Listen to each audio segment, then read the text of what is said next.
Today we're going to be looking at a very special item. This is a Gemmy item, as you'll see by the title, but you might be confused by the name of the item. So this is the Gemmy Industries prototype Deadlift Zombie.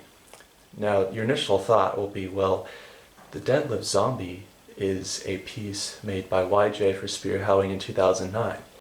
However, what not everyone knows is that Spirit Halloween, the way they operate with new pieces is sometimes, they'll go to a specific manufacturer and say, we want you to make this character. But other times they'll kind of put it out there like, hey, basically whoever can make the best iteration of our idea, that'll be the winner, that'll be who we buy from.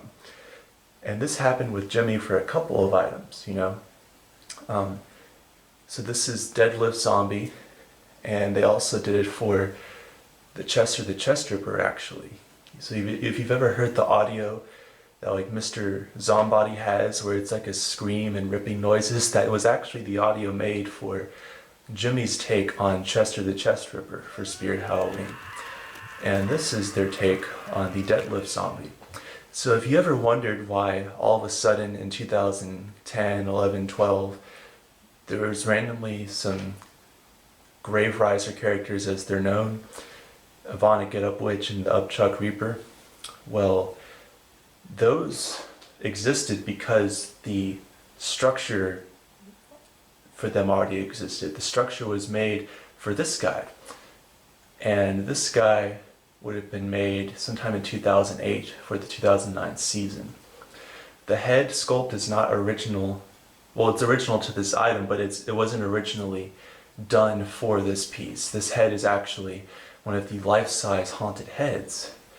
And, there's a few of those that I have, so I'll be doing a video on those sometime in the future. But this one the head is vinyl, it is not PVC like those heads. But there's still a hole in the top of the head for the string, which is pretty neat. And this guy on the inside is very primitive looking. It's a bunch of pieces of plastic, pink stuff together, very experimental and thrown together in design. The hands are the same hands from Graves, the Fat Butler, or Zoltan.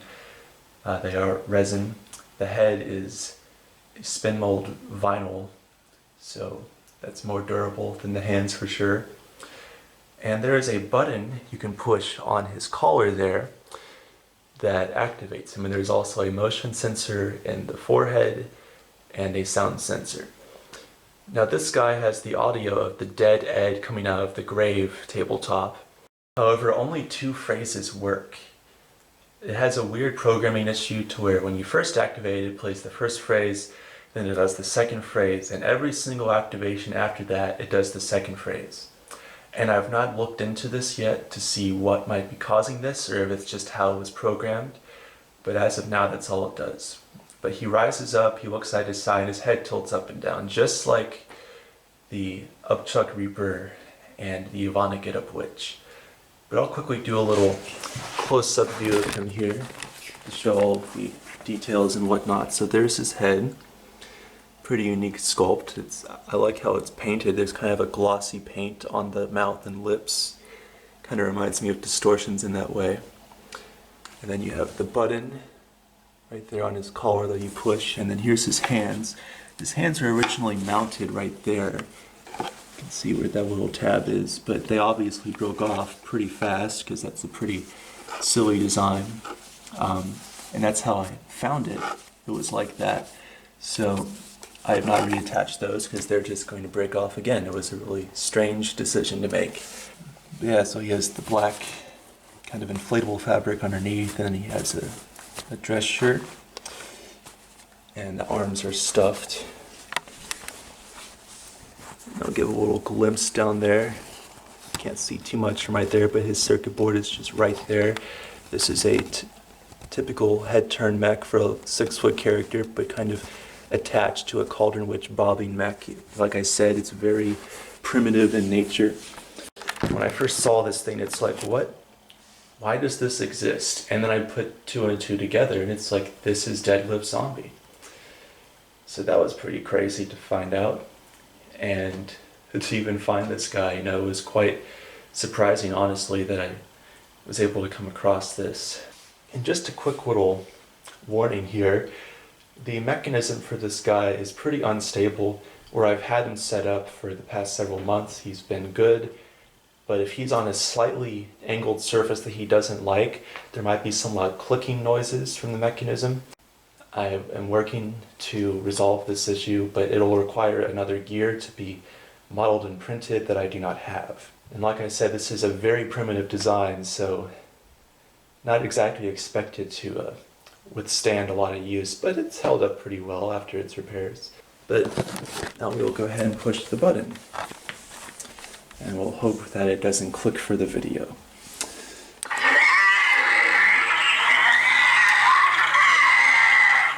Why they have to bury us 6 feet under is beyond me.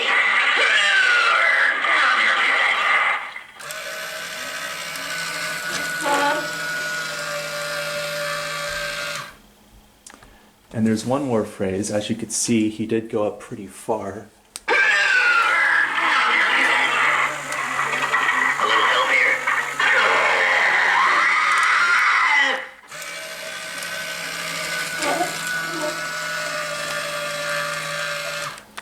So yeah, that's him.